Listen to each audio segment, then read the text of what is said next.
Mark! Hi! Nice to see you here. Hi, Stuart. Oh, what's the matter? Stuart, I'd made 4 amazing sandcastles. They were perfect, and I went off to get some stuff to decorate them with, and they've been destroyed. Mark, I'm so sorry. I thought they were abandoned sandcastles. I'm afraid I had great pleasure in jumping on them. Oh, Stuart. I'm sorry. Sorry, mate. Oh. Can we go to a game? Yeah, I think we're better. This episode, we have not so much a game as a challenge. And the challenge is to take a sheet or a blanket and to disappear. It's all right, I'm just here and I'm going to show you how you can do that. To make yourself disappear, you need to be standing next to a wall or an open door that you can step behind. Then you need to make sure that the sheet or the blanket that you've got is longer than you are tall. When you lift the sheet up, make sure that you're completely covered and that there's no gap between the wall or the door and the edge of the blanket. Then, hide yourself, throw it up in the air a little bit, and step out of sight. It will look just like you've disappeared. Why don't you try making a video of yourself disappearing? We'd love to see how you get on. Send it to us on the Facebook group or on email. Yeah, Mark, I really am sorry about flattening your sandcastles. I think I probably flattened your happiness as well, didn't I? A little bit, Stuart. Yeah. But, you know, I'll get over it. They were only sandcastles at the end of the day. True. You know, today's story starts with some people who were feeling dreadful. It was like all that was important to them had been taken away and all their hopes had been flattened.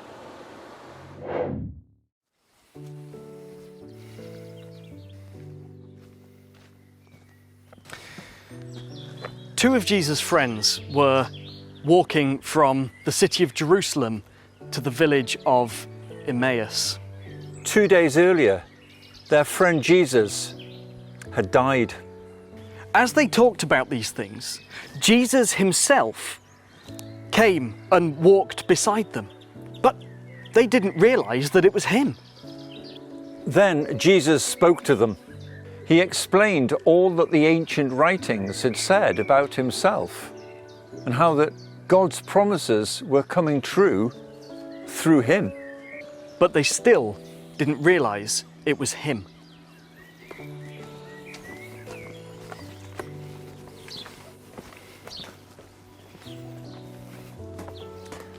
As they came to the place where they were staying, It's getting late, it's nearly evening. Why don't you come in and stay with us?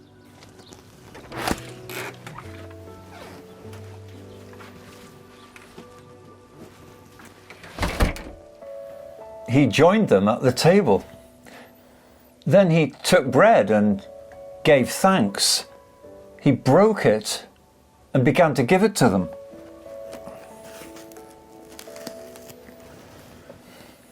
In that moment, they realised who it was. They recognised Jesus. And immediately, he was gone.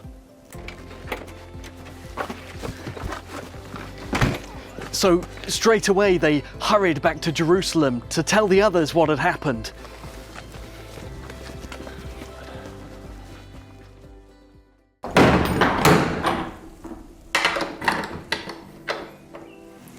Now, the disciples in Jerusalem were together.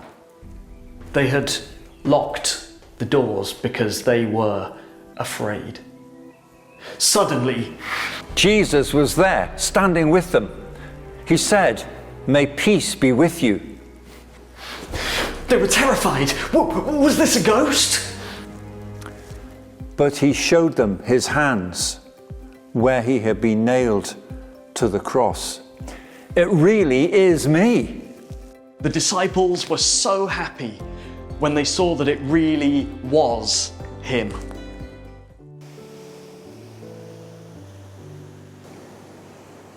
Another time that Jesus met some of his friends, he met them on a beach and they had breakfast there together. One of them, Peter, had reason to be worried about what Jesus might say to him. See, 3 times Peter had said that he didn't know who Jesus was. 3 times he had let him down when Jesus was in serious trouble.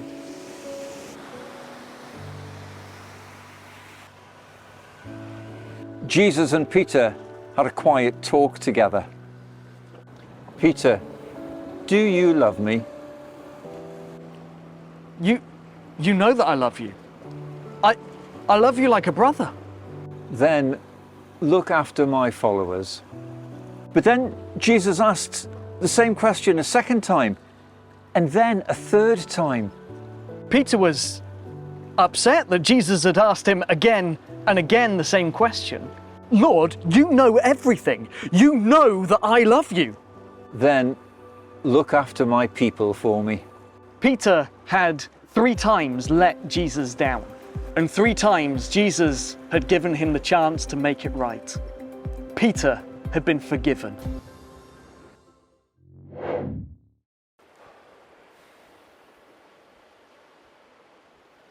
Isn't it really nice in that story how Jesus knew what each of those people needed? He knew that Cleopas and his friend who he met on the road needed to understand how Jesus fitted into the big picture, into God's big plan, into God's great promises. Yeah, and he knew that some of them needed to really see him and feel him and touch him and know that he was alive again. And Peter really needed to know that he was forgiven by Jesus, that Jesus had made things right with him. You know, I think it's lovely that Jesus loved and cared for his friends right to the end, personally and individually. And as Christians, we understand that the same's still true today. That Jesus cares about all of us and knows what we need to come to him and believe in him. And he wants each of us to know that. That brings us to the end of our part for this episode. As usual, we're going to hand over to Sarah with some activities for you to do at home. But for now, it's goodbye from us. Goodbye. Hi again, everyone. In your pack this time, you've got a few activities. Your first one is a little maze to try and help Jesus followers find themselves back to the finish line, just like when they were on that road in the story today. The next activities you've got in your pack are all about how things appear slightly differently. Just like in the story, the disciples had thought Jesus had disappeared completely, and yet he reappeared to them in different ways. So your first one in your pack, you should have a little pouch of water beads. What you need to do is put these in a bowl overnight with some water, and then the next day they will look like this. And what you're going to do is get a piece of paper, you have a pen in your pack. If you don't have one in your pack and you don't have one at home, please do get in touch and we will get one to you. And what you're going to do is draw a really simple picture on a piece of paper. If you don't have a piece of paper, you could use the back of your envelope. Just going to draw a little picture quickly. Once you've left your beads overnight and they've grown, you need to put them in a glass or a jar. Don't fill it right up to the top. And you're going to stick it over the top of your picture. Next, you need to get someone in your house to come and help. You need to show them the beads in your glass and you need to challenge them to guess what picture you have drawn and hidden underneath. When they've had a good guess, you're going to get some water, fill up your glass, and you should be able to see your picture underneath. The other thing you can do with your water beads is you can hide an object inside. Again, find someone in your house to challenge to guess what's in there, and then when they've had a good guess, you can fill up your container